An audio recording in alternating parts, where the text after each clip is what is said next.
Pessoal, queria conversar com vocês agora a respeito de alguns casos de adimplemento substancial. Esse é um tema que eu considero bastante interessante e quando a gente olha casos concretos, nós ficamos desafiados de uma maneira bastante curiosa. O que nós vemos é que a jurisprudência ainda não tem uma profunda delimitação em relação à maneira de lidar. O primeiro caso que eu gostaria de comentar com vocês é um recurso especial número 1581505. Se negou a aplicação do adimplemento substancial em caso em que já havia sido pago 30% do valor do contrato. Então vejam, a maneira como a jurisprudência tem lidado com essa questão diz respeito a algumas premissas que não estão, primeiro, previstas no Código Civil.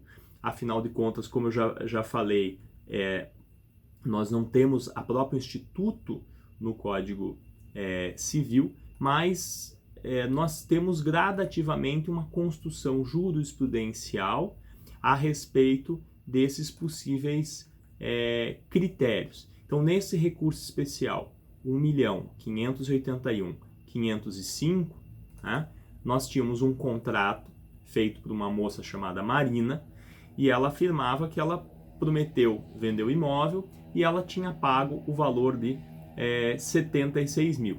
Né?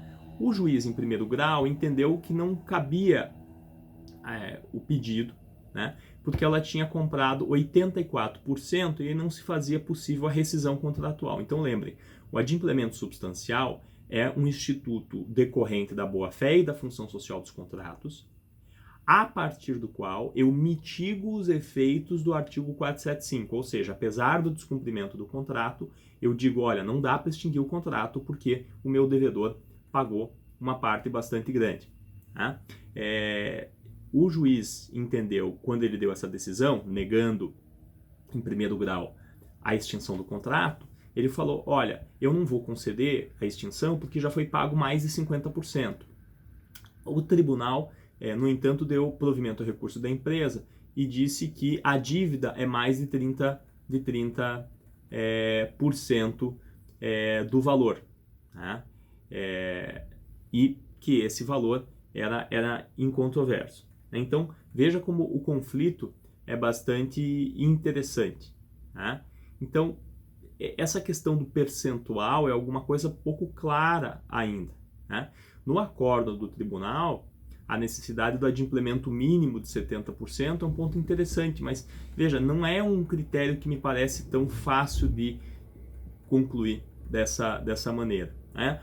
Aí, quando a questão foi para o STJ, foi proferido esse recurso especial que nós estamos examinando. E ele fala o seguinte, olha, é uma doutrina que vem do direito inglês, fala em substantial performance, exatamente como a gente conversou, cita como é que é no Código Italiano, né? Que fala a importância do adimplemento, cita o Código Português, se o não cumprimento for parcial, tiver escassa importância, ou seja, procura trazer critérios. Quais são esses critérios que poderiam ser discutidos? Eu vou levar mais em conta quanto a pessoa pagou ou quanto falta. Podia falar, não, já pagou 50. Não, mas ainda falta 30, entendeu? Outra questão, eu vou levar em conta o valor que falta, porque não todas as parcelas têm que ser do mesmo valor. Outro critério, tempo. Será que eu preciso pensar quanto tempo já faz parte, já existe o atraso? E daí nesse acórdão ele junta toda uma análise mais histórica a respeito de várias decisões que enfrentaram o tema, né? E o STJ diz, olha, o débito é superior a 1/3, né? E ele não pode ser estimulado a permitir, né, um descumprimento do contrato. Né? A incidência disso, o STJ, é excepcional. Né? E deve-se levar em conta, entre outros critérios, e aí é interessante essa construção de critérios, né? A existência de expectativa das partes, o pagamento faltante deve ser ínfimo, disse aqui o STJ, veja que interessante, esse é um critério delicado, e deve ser possível manter o negócio sem prejudicar o credor. Né?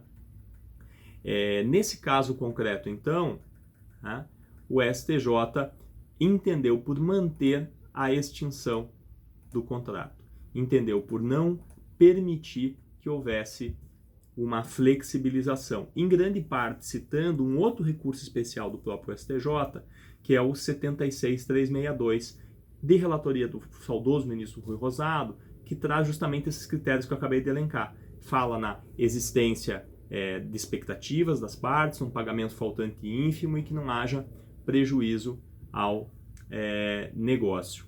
Então, veja como é delicada essa construção do STJ de estabelecer critérios para você ter ou não ter um adimplemento substancial. Eu acho bastante delicado também,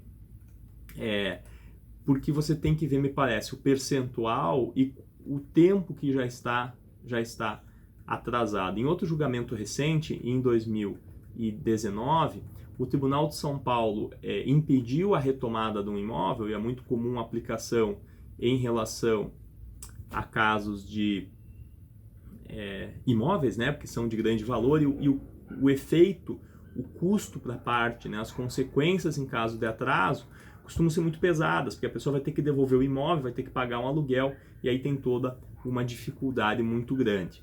Agora eu estou falando da apelação cível do Tribunal de São Paulo, número 10, é um número grande, 10, 14, 175, 90, 2016, 8, 26, 011. Tá? Novamente um caso de pedido de extinção. E o que estava em questão? Houve um pagamento já de 86% da quantia devida. Tá? E aí o judiciário tem que avaliar, porque eu não tenho um critério legal para isso.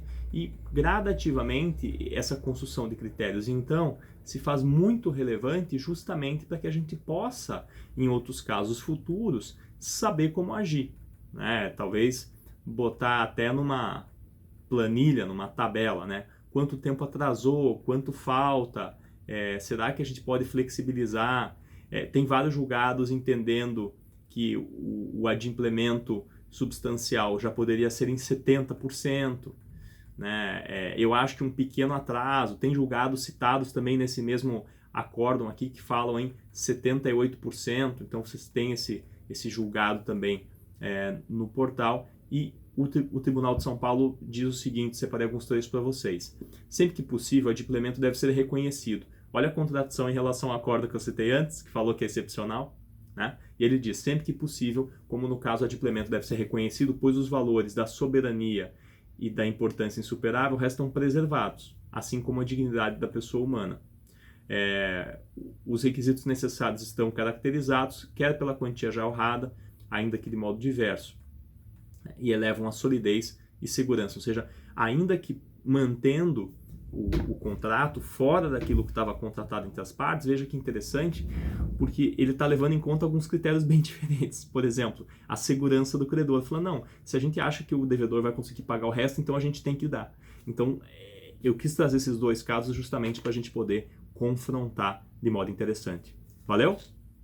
Beijo para vocês, pessoal. Obrigado.